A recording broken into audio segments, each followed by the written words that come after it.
The chaotic touch of harmony too, bonded by fire. By law-abiding pony. Chapter 15. The Spherical White Whale.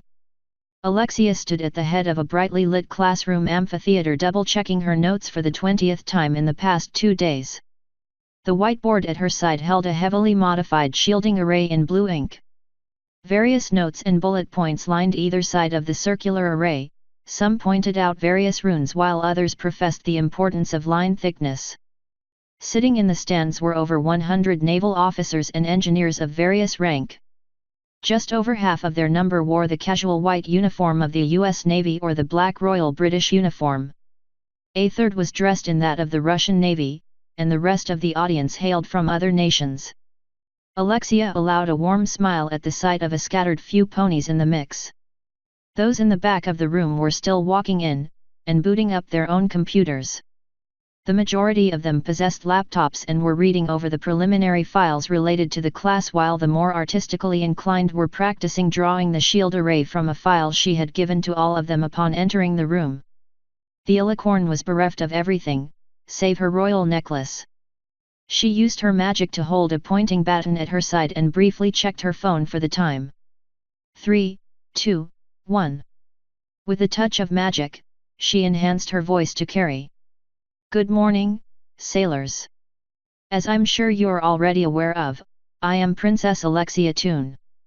I want to start by thanking you for volunteering for this mission. We all know the stakes. This is bigger than any one nation, and we must act as a whole to see our civilization survive. There were a few murmurs in agreement and nodding heads. Alexia knew to keep such an introduction short, time was not their ally. The earpiece she always wore on duty buzzed in her ear. No Mayan signatures detected in the building, and the background checks all come up clean, we're good to go. Not outwardly acknowledging the comment from Thompson, Alexia pointed her baton at the array on the board. This, as I'm sure you've already guessed from the files, is a shield array. Thanks to the assistance of some Magi Tech researchers, that and Sensei Twilight, we have devised a way to modify it to allow military submarines to descend the ocean floor, and engage the alien sphere. Power will be pulled directly from the nuclear reactor. All of you will receive both the necessary equipment and technicians to assist in connecting the arrays. In addition, we fully expect that traditional torpedoes will be insufficient to damage the sphere. She scanned their faces. As far as she could tell, Alexia couldn't find a doubter so far. Perhaps magic has been around long enough for everyone to accept it, but not long enough for everyone to know its limits. Judging from our findings of early Mayan strains reacting poorly to the presence of magic, we have assumed that the aliens who created this sphere are as completely ignorant of magic as we were. Therefore, the torpedo's warheads will be replaced by a shape charged with a monopayload. This is just guesswork, but we're hoping the interior of the sphere is far more susceptible to being crushed by oceanic pressure. One of the engineers, an Australian if Alexia was not mistaken, in the front coughed and raised his hand. He spoke after Alexia acknowledged him. Just how much power will this be taking? Alexia tried to hide her ill at ease. Even if the sphere has no defenses to speak of, this might be a one-way trip. Electric to mana transformers are still practically in their infancy, and the array itself is power-hungry in the extreme at the required depth. The exact numbers will be given to you by more qualified nuclear engineers later. All I can say is that this might very well be a one-way trip. The engineer leaned back in his chair. A cold yet determined look on his face. I knew that much coming in. It better be my crew who take that damned thing down if we're going with it. Asterisk. The class went on for another hour before finally ending. Alexia's part in it all was ultimately rather small. Between herself and the Magi Tech Company, they had developed the necessary arrays, but it was up to the naval personnel to implement it. At present, Alexia was walking out of the building and into the San Francisco U.S. Naval Base. The sky was as bright and shiny as any other day on the western coast as she jumped into a low-level flight back to the hotel. While flying was permitted within U.S. military bases, she could only go 5 meters high, and still had to go through a security checkpoint at the perimeter fence before leaving for the hotel. She mulled over the past 2 weeks since leaving Trinity, and Joe's funeral 5 days ago. Fortunately, the act of flying was almost automatic for her now. Damn it all! I only hope the arrays hold. With the current predictions coming out of headquarters, if we wait any longer, there won't be a civilization to save. Nor will we have the logistics to crew and supply a fleet of submarines to strike at the sphere. She came up to the checkpoint and landed next to the guard post. A Humvee was ahead of her, yet it sped off before she even finished tucking her wings in. The closer of the two Marines waved his buddy back. While protocol demanded an ID check, everyone knew the alicorn when they saw her. "Good morning, Princess Alexia," he said while pulling out a smartphone. Alexia double-checked the uniform to make sure she had the correct military branch. "Morning, Marine. I trust your day's been hectic with so many foreign officers coming in." She withdrew her Section 9 badge and ID. There was an almost personable nature about Alexia that caused the man to slacken his military bearing enough to give an exaggerated sigh. "I'm just glad the computer can scan all that stuff." He pulled out said scanner and swept it over her ID and badge. He was not surprised when her badge came up as classified and the security check date was promptly erased from the registry. Right, even now, spooks can't get enough secrecy. "You're all clear." He gave her items back and snapped a crisp salute. "Have a good day, Princess." She returned the salute with a wing before taking off. She soared to a comfortable altitude that gave her a grand view of the not-so-grand city. The past few years and dwindling world market had taken its toll. A large number of the high-rises that used to be centers of business and commerce had been converted into domiciles and shanty towers. Large groups of refugees from the rural states had been congregated in the coastal states. Down below, food lines wrapped around several city blocks. San Francisco was one of the few major cities that didn't have typical biological defenses. Alexia saw 3 large blimps one might have seen over a sports stadium. Now they were repurposed as bases of operation for Pegasi weather teams to divert any virus clouds towards the ocean via a new technique of directing wind currents rather than directly manipulating the clouds. Upon various buildings, even in the heart of downtown, sat a number of missile defense systems, all under heavy guard. More than one city, Paris included, fell due to sabotage of the local missile defense batteries. She hummed as she passed one such battery on top of one of the few remaining office buildings. Even with her harness transponder, the guards watched her closely. They didn't raise their weapons, but they were thinking about it. Pushing the city out of her mind, Alexia settled down on top of her hotel. It was one of the few that had a more decorated roof for Pegasi patrons. Granted, those accommodations were limited to a rather friendly human bellhop who was extremely uncomfortable in the high cold air. Red carpeting led the way into a lobby which was little more than a reception desk and elevator housing. A couple of passing hellos and a short elevator ride later, she arrived at the presidential suite. While Elizabeth and Bella Anderson were staying in the suite next door, the Herd and 3 foals were staying in the same one. "Even though we ponies rarely wear clothes, Sis and Bella still can't let Conrad stay in the same room," she scoffed as she walked inside. In the end, she couldn't blame them. "I suppose I don't give personal privacy as much weight as it did in my human days." The first room of the suite was a den larger than a studio apartment. The rest of the suite consisted of 2 bedrooms, a full bar, and even more these days was a jacuzzi. All of it was pro bono on the hotel's part for hosting America's Princess.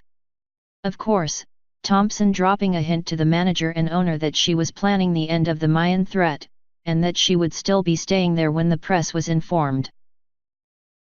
"I suppose it's a fair exchange." The manager sure thought so at least. Alexia walked into Conrad sitting on the couch with the trio of foals watching old reruns of Sesame Street. Crimson and Loki were absent. The room itself was comfortable enough, the furniture was clean and well maintained, but there were subtle signs of wear and tear everywhere Alexia looked. A few loose threads in the rug, the polish on the glass table was less than perfect, and a corner of a lounge chair had popped a staple and was hanging loose. Something most people would overlook, if they spotted it at all. And yet if this was 5 years ago, the managers might have had someone shot for allowing it. She didn't have a moment more to contemplate it, or even fully enter the room, when her daughters looked at her and squealed in delight. "Mama!" Aurora Sky leapt from the couch and sprinted forward, while Violet Spark climbed over her father to do the same. If there was one thing besides her fellow herdmates that could brighten Alexia's day, it was her daughters. Even with Joe's funeral and wake being only a week past, the fillies still managed to draw a smile, however faint, from their mother. Alexia shut the door and rested on her belly so she could scoop her children up in her wings, and nuzzle them affectionately. "I only wish I could have been there to see it happen." Marcy rather enjoyed the foal's company. Dusty was easily placated with a rattler, for the moment. Violet was teething on her necklace, finally relieving Aurora's ear from the hunt. The little Pegasus was sound asleep across Brad's lap as he gently petted her mane. Marcy looked at the man with a knowing eye. "You should think of finally settling down with a nice woman and having a kid or two. You're a natural, you know that." He huffed loudly. "I'd be better off adopting. I can't hold a relationship down to save my life." "Only because you love your work, maybe if you..." Marcy trailed off when she noticed Violet's pendant was starting to luminesce. "What the..." Brad stopped petting Aurora when her necklace started glowing as well. "That's normal, right? Tell me it's normal." Marcy looked around the drab concrete room. Aside Brad and Foles, they were the only ones in the windowless room. The security guards stayed outside to keep the Foles at ease. I think the princess said to keep these on so their mana flares wouldn't damage the room." Brad was starting to sweat as Aurora's necklace started to be a little too bright to look at directly. "I think we need to get a mana grounder before these overload." Violet was getting scared from the glow from her own necklace, causing the filly to start crying. Marcy started gently shushing her. "It's okay, little one. I can't take it off because of the clouds outside, and I am not going to let wild mana melt a hole to the outside." She grabbed a cloth from the diaper bag with her magic and wrapped it around the now blindingly bright necklace. She looked to Brad, who simply took his suit jacket off and had the necklace wrapped in it before it awoke the sleeping Pegasus. "See? Yet another reason you ponies should wear clothes more often." Marcy playfully huffed at him while passing a hoof over her barrel. "And hide this luxurious coat and cutie mark?" Perish the thought. Any reply Brad had in the works was cut off when Aurora started glowing a gentle white. Actually I think we really need that mana sink right about now." Aurora awoke with a start as she started floating and started flapping her wings to try and stop, only to find her magic was funneling through the necklace. Brad tried to pick her out of the air, but the necklace slipped out of his jacket as Aurora pushed herself up in the air. The necklace burned his eyes with its brightness, making him stumble backwards. Marcy was shielding her eyes while Violet was bawling as she floated in the air. The two guards noticed the change from generic baby crying to that of actual terror and ran inside, only to stand in awe as the light from each filly started to localize. The light around Aurora moved to her forehead as a horn started growing. Violet's light moved to her back where a pair of wings painlessly appeared. The moment both alicorns had fully awakened, they dropped to the floor. Thankfully, Brad and one of the guards had been quick enough to catch the fillies before they could hit the ground. Everyone was stunned before the guard and Brad tried to calm the fillies down. When her wits returned, Marcy slumped to her haunches with tears of joy and a quivering lip at the sight of the fillies. "My stars, I got to see 2 new goddesses awaken into our world." Brad gave her a concerned eye as he petted Aurora into calmer sniffling. "I'd be more worried about how the princess will react to not being able to see it herself." The guard jabbed a finger at a ceiling-mounted camera. "At least we have a recording of it."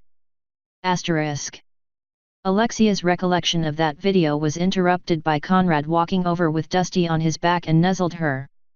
"How'd your class go, honey?" Alexia had to jerk her head up to avoid having an eye poked by Aurora's new horn.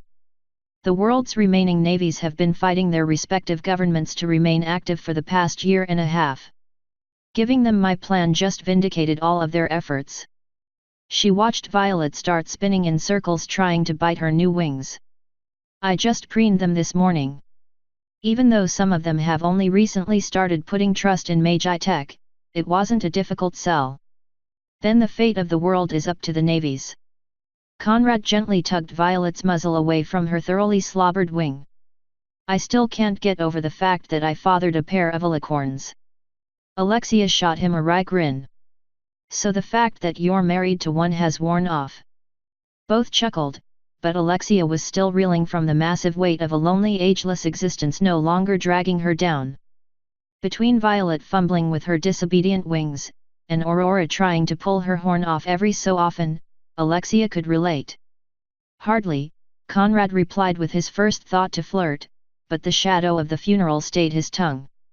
Alexia turned away from the two sources of hope for a bright, if personal, future. She saw Conrad staring vacantly at the closed bedroom door. Crimson still hasn't come out. Conrad's ear flicked her way, but his gaze never moved. She did for breakfast, but only just.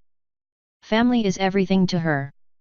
He finally looked to her while musing up Dusty's mane and placed him down to play with his sisters. How about you? Twilight's reaction to your nightmare episode wasn't exactly pleasant. Shivers ran down Alexia's spine. Her mind recalled the look of pain and disappointment in Twilight's eyes. Deep down, Alexia knew that disappointment wasn't directed at her, but it was Twilight blaming herself.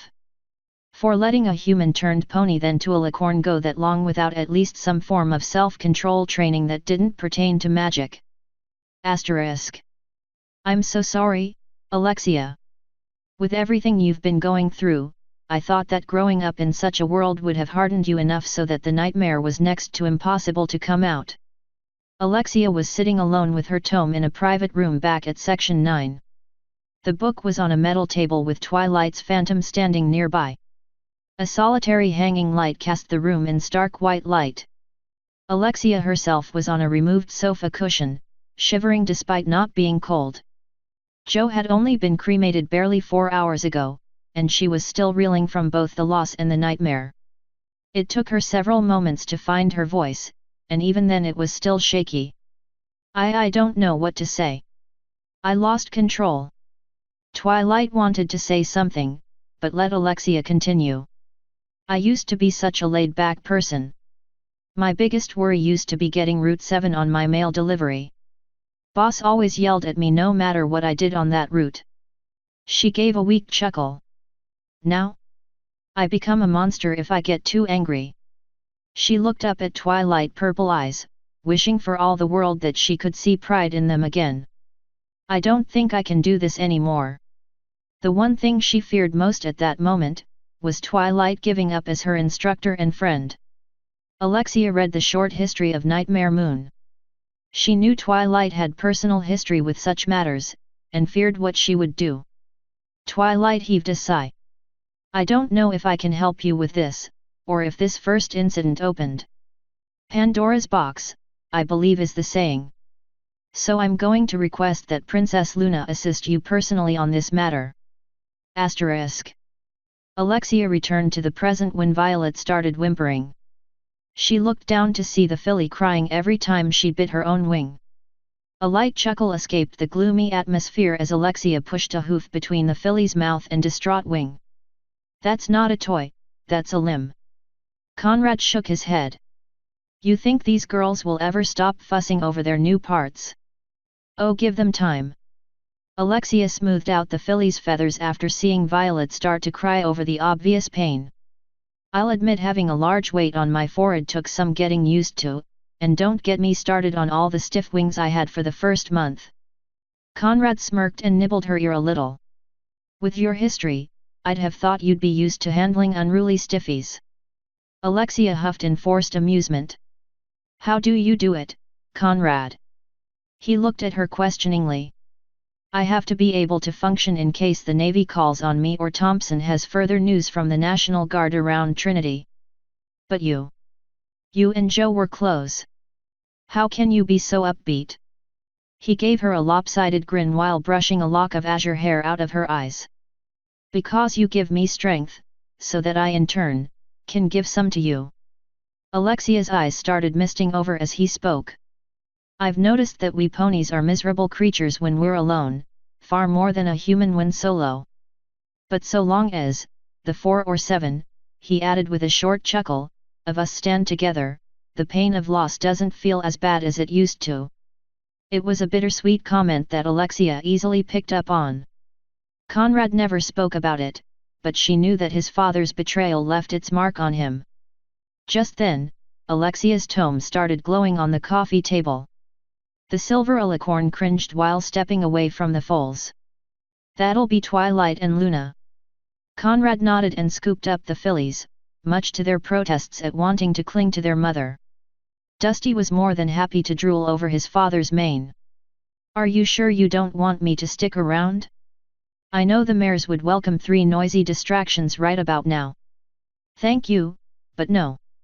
Alexia's skin crawled as she fretted over what Luna wanted to say. Princess Luna asked that I be alone with her. Not even Twilight will remain after activating the transmission. He already knew that would be her answer, but he felt obliged to ask anyway. He simply nodded to her before slipping into the bedroom.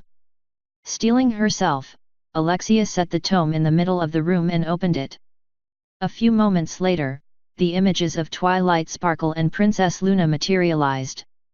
It was the first time Alexia had seen another alicorn besides Twilight. Since Twilight kept her tome at her tower in Ponyville, the option to have one of the 3 other alicorns pop in for a quick introduction could never fit anyone's timetable. Twilight had tried taking the tome to Canterlot a few times for that exact reason, but the needs of the CIA always pulled Alexia away. However, an emergency of nightmarish proportions was enough for Luna to suspend her royal duties. At present, Alexia couldn't help but to study Luna, as she was studied in turn. Will I really grow to that size? Princess Luna, I'd like you to meet Princess Alexia. Twilight's nervous introduction snapped Alexia out of her musings. I only wish we could have done this sooner and under better circumstances. Alexia managed a feeble wave and nod. Luna on her part went from cold to slightly chilly at the readily apparent self-disappointment Alexia was showing. Such is the way of things, Twilight Sparkle. She tilted her head in Twilight's direction. But you must admit, if we weren't so busy, we'd go crazy regardless. I suppose. Twilight cleared her throat enviously. Well, I better leave you 2 to it then. She nodded towards Alexia to convey her silent assurances before walking away from the tome and disappearing. Luna watched Alexia squirm uncomfortably for a few moments before speaking in a flat tone. As I understand it, by your own admission, you had an episode in which you apparently fully transformed into a nightmare. Am I correct? Why, yes. Alexia couldn't help but to stammer. She didn't truly fear any sort of punishment, from Luna at least. Outside of Tina, who was already largely insane as it was, no one on Earth outside of the immediate herd knew of the incident. The only thing Alexia feared from the Midnight Blue Alicorn was her cutting off her only link to Equestria. Luna nodded slowly, she stood up to idly flex her wings. I expected this to happen at some point. But even I didn't expect it so early, even if I can understand what triggered it. Alexia blinked a few times at that before raising an eyebrow. You expected me to go nightmare. Truly, I do indeed enjoy Twilight's company, Luna commented with mild disdain. But sometimes she doesn't want to see the bitter truth about those she cares about. Which is rather odd considering she's at the head of equestrian intelligence. Luna stopped fidgeting and fixed Alexia with an icy stare. I've read your world's history. Genocide, wars, holy wars, oppression, her tone grew a little condescending. Did you know this United States of yours has been in 78 wars since its inception barely 200 years ago? Taking a moment to ignore the wars of your world's other nations, and the Mayan war you've been fighting so far. Damn, 78? Really? I know about the world wars, and the other big ones, but damn. Equestria's history isn't exactly bloodless either. Luna scoffed, but not at Alexia. Oh, believe me, I'm fully aware of what Equestria has done to become as large as it is. But what I'm getting at, is that Twilight is ill-prepared to teach you how to control certain aspects of a licornhood. Something I must admit, I should have been more adamant about given her own lack of experience. I guess that means she isn't too pissed at me. Alexia absent-mindedly started scuffing the carpet with a hoof. So what does that have to do with the nightmare? Tell me, Alexia, Luna started as she ignored the question for the moment. Do you fear what you became? A flash of all the hate and rage boiling over to explode, and the reflection of her frightful features replayed itself in Alexia's mind. Yes. I do. She shrank a bit, feeling like a prisoner in an interrogation room. Is there any way you can train me or at least give me some pointers to never do it again? Luna rubbed her chin, humming all the while. Yes and no. That got a bewildered look out of Alexia, although Luna acted as if she didn't notice. As you are no doubt aware, anger and hatred is what caused this. The trigger. I must give you my most sincere condolences, Luna hesitated, giving Alexia time to give a nod of thanks. Was a herd member's, or honorary one I believe, death. Having succumbed to the nightmare once myself, I am hardly one to judge, and even if I was, that is about as good of a reason as any I suppose. Alexia said nothing as Luna grabbed a glass of water before continuing. Since then, I've learned how to control myself. Now, even if my fury knows no bounds, I can at least rest easy, knowing I will not have a repeat performance. She paused to study Alexia intently. Personally though, I believe that the nightmare is a tool. A dangerous one, but a tool all the same. Alexia's eyes widened considerably. And I want to train you how to use it without falling into the same hate again. But why? Alexia finally managed to say after losing her voice for a moment. Everything I read from your incident and what I nearly did to Tina, Alexia wrapped herself in her wings to escape the sudden chill. What I might have done across the world. I never want to touch that stuff again. I thought the same for a year and a half, Luna agreed. Curiously, her tone shifted to inquisitive. But tell me this. Do you fear nuclear weapons? What does that have? Alexia connected the dots faster than Luna predicted. Hold on. Nukes are deterrents. The whole point of having them is so that they're never used. But your planet does use them. Constantly, I might add. Luna grinned slightly at Alexia's obvious confusion. And no, I don't mean nuclear tests. I am referring to nuclear power plants. From what Twilight explained to me, these plants, as you call them, are basically controlled nuclear explosions. Is that fair to say? I think it's a little more complex than that, Alexia commented before understanding dawned on her. She looked at Luna as if she had grown a second head. You want me to use the nightmare? At that, Luna's form started shining brightly as she grew to Celestia's height.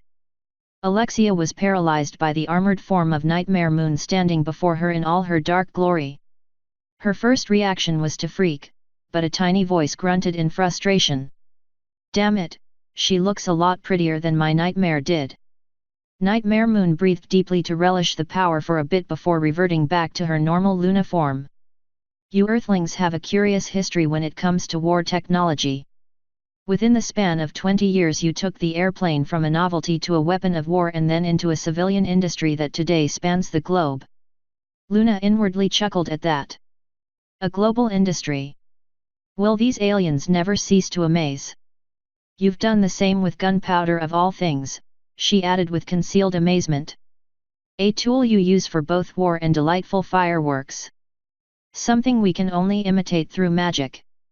So I ask you, continue this unwritten Earthling tradition of turning the destructive into something constructive. Alexia averted her gaze to think. Luna watched on in unreadable patience. All I ever saw of the nightmare was evil, but... She looked up at Luna. I suppose it's better to control the beast rather than let it fester behind a cage. That's a start, Luna commented with an approving nod. I thought the same way when I began my journey towards self-mastery. True self-mastery that only applies to us alicorns. When you have the time, I will teach you all I know about controlling the nightmare that is a part of every alicorn, whether my sister and her former student accepts that truth or not. Alexia searched herself for a few minutes to collect her thoughts. All right, I'm in. I have to learn this anyway should my daughters ever have an episode of their own. A prudent choice, Luna replied with an approving nod. I dare say you earthling alicorns are going to be more vulnerable to the nightmare by nature. Best you learn sooner, than later. Asterisk. Captain Walker of the USS North Dakota leaned over his sonar operator's shoulder as the submarine descended into the depths of the Pacific Ocean. The crew was at general quarters and everyone was on edge. The red lights in the operations compartment affirmed to all aboard that this was it. The objective is still on the move, Captain. Wolf Packs 1 and 4 are maintaining their distance. The sonar operator was sweating profusely as he whispered to his commander, the captain noted. Seems like the Russians and Aussies are sticking to the plan. Walker was pleased to see the 4 submarines under his command were staying in formation behind the North Dakota. It was expected of course, but he was still pleased to see it. This is not some battle for vainglory, son. You would do well to remember that. With his weak joke backfiring, the operator gulped and refocused on his monitor. Aye, sir. Walker patted the sailor on the shoulder. Inform me immediately if there's a change. Aye, sir. With that, Walker stepped back to give the fraying sailor some space. His eyes wandered around the room. They eventually rested upon the large array that spread out from the ladder that led to the bridge. All over the hull, both inside and out, were Magi-Tech arrays that burned softly in the otherwise red-shifted room. The hull creaked and groaned under his feet. More than one person glanced at the depth meter reading well over 12,000 feet below the surface. My boys nearly panicked when we kept diving below crush depth. I just hope these arrays hold long enough for us to get the job done. His train of thought was interrupted by the sonar operator. Captain, the objective has stopped. Walker raced over as quietly as possible to look at the sonar screen. Sure enough, the large sphere had come to a dead stop in the middle of a large flat plain. Has it finally decided to take notice of us? The sonar operator pressed his headphones tight over his ears to listen. With both a stern look and cutting gesture from Walker, what little noise the crew was making ceased immediately. Thankfully, the other submarines in Wolfpack 2 mirrored his boat's actions. The operator listened intently for a minute. I don't think it's taking any hostile or defensive action. It just seems to be making a lot of noise while staying in place. I think it's taking in a massive amount of water. Good. Now's our chance. Walker looked to his comms officer who was just pulling his headphones off to speak. Captain, Pack 1 has given the order, all boats are to close and open fire. Very well, relay those orders to the rest of our pack. Within moments, the world's remaining submarines closed in on Sphere. The current situation rolled around in Walker's head as he foresaw multiple outcomes. We have to hit it hard and fast before it can try to get a message out to its creators. There's no time for silent running as it'll start moving again soon. As planned, 16 submarines closed in from all directions, each one opening all forward tubes with the Magi-Tech torpedoes lying in wait. Is the Sphere aware of us and simply ignoring us? Does it have defenses? What will set it off to phone home, requesting an actual fleet be sent to Earth? All of his worries and concerns came to a head when the time came to attack. As one, all 16 submarines fired a full spread of torpedoes. The collective volley ripped through the water and every last one of them connected with the target. The resulting explosion rippled through the water with a pressure wave so violent it tore into the circle of submarines. The shockwave damaged the array on 2 of them so much they almost immediately crushed under the weight of the ocean. 4 more were damaged and were on an emergency ascent within seconds of impact. Walker feared the same for the North Dakota, but fortunately all of the damage control crews reported minimal damage. Sonar, report. We did it, Captain. There's nothing left of it but debris. The thing crumpled with one go. The image of Captain Walker standing over the sonar screen faded and was moved to the top left corner of the screen with a news anchor taking over the TV. The frozen image of the cheering sailors was captioned, "Reenactment." The woman sat beside a mint green earth stallion with a carefully crafted cheery smile. Our best wishes and thanks go out to the families of those lost in Operation Vindication. The pony nodded firmly as a graphical re-imaging of the attack started playing for the viewers. Military officials claim that the unifying intelligence behind the Mayan threat resided with the sphere that was destroyed by joint forces 2 months ago. It was believed that intelligence operatives from the United States discovered this fact some time before, and the theory was corroborated by findings in Britain, Russia, and several other surviving governments at the time. Intelligence theorized that by removing this herald as it was known, the Mayans would cease to be a threat. We now go live to our reporter, Kathy Macerson for an on-the-scene update. Kathy, he asked as he swiveled in his chair to the next camera. The viewers saw the screen split between the anchors and a rather young woman standing behind an Army armor division as it growled its way up a highway into a half-dismantled town. The afternoon light allowed the camera to catch sporadic gunfire much further into town. "Hello, David, as you can see I am standing outside of what used to be Birmingham, Alabama." She paused to let a trio of low-flying helicopter gunships fly overhead. "The military is committing to a massive offensive to retake territory lost to the cultists and I have Lieutenant Joffrey here to tell us what he can of the situation." The camera panned left and down to a pale brown unicorn mare in BDUs who took the microphone.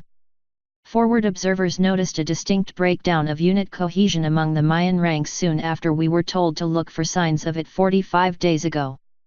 Ever since then, the Mayans have been steadily growing increasingly incoherent and animalistic. One observer witnessed a pack of cultists hunting down their pony supporters and either gunning them down, or slicing them open like animals. As if on cue, the new anchor's image was replaced by several images of mutilated ponies in grassy fields or in parking lots. Command decided to let both sides kill each other off for a while as we marshaled up for a major offensive. The female news anchor replaced the gore soon thereafter to ask a question. "So would you say the operation is going smoothly? How long do you think it will take to recapture the lost interstates?" "I am not at liberty to say. But I have been advised to inform your viewers to not try to assist the armed forces in this matter. While the Mayans seem to be devolving into little more than animals, they are still dangerous and infectious. Let the professionals do their jobs." The camera switched over to the reporter. "Thank you, Lieutenant. Back to you, newsroom." The female anchor took center stage with a title reading "Road to Victory" displayed under her. There you have it, ladies and gentlemen. With similar reports of mentally destabilizing Mayans coming in from all over the globe, it is this station's firm stance that the storm has finally passed. We need only to retake what was once ours before the road to rebuilding can truly begin. Coming up, we have a live statement coming in from Washington. Asterisk. Alexia was in a backstage powder room while the news report came to an end.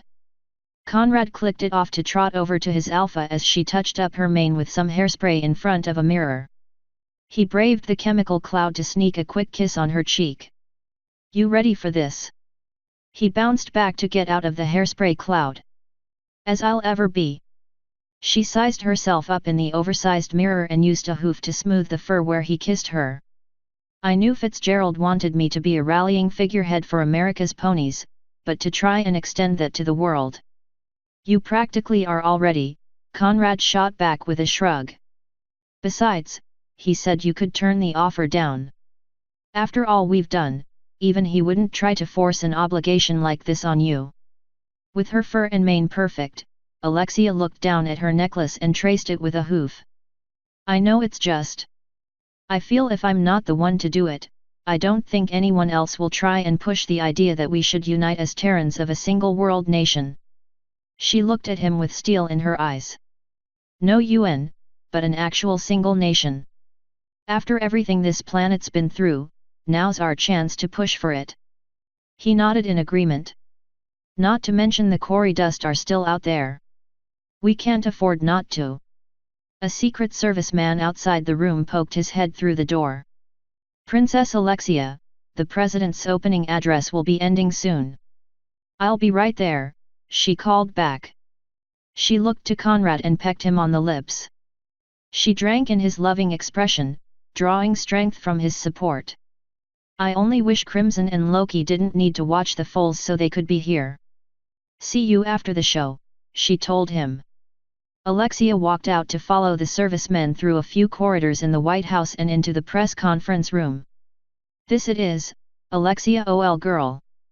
Time to see if the Earth is ready to stand united. It's the only way we'll have a chance when the quarry dust show up. With her mind made up, Alexia stepped up to the podium to take her best shot at her hopes and dreams. Good evening, my fellow Terrans.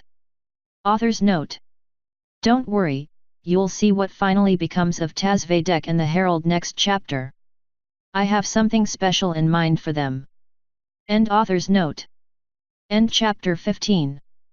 The Spherical White Whale.